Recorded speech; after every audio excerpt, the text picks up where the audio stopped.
Two types of oregano. Ito yung medicinal, ito yung culinary. Itong malaking dahon, ito yung, kung naalala ninyo, ito yung pinapakuluan ng mga nanay at lola natin kapag tayo ay inuubo. Kapag ako rin inuubo, ito yung iniinom ko para at least lumabas yung plema, no? Pero ito naman, kapag ikaw ay nagluluto, kapag mga pasta, basta tomato-based na dishes, ito ang ginagamit. Yung maliliit yung dahon kasi mas gentle yung kanyang lasa. So, sa level of difficulty naman ng pagtatanim ng mga to, I'm telling you, madali talagang itanim ang mga yan. Even ito, meron kami sa open field.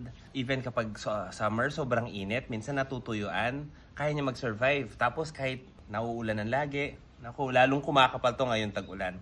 Same as this. Madali ring itanim itong medicinal na oregano. So for beginners, you can start with oregano because they're very easy to grow. So make sure na meron kayong dalawang klaseng oregano para at least meron ka nagagamit for medicinal and for culinary.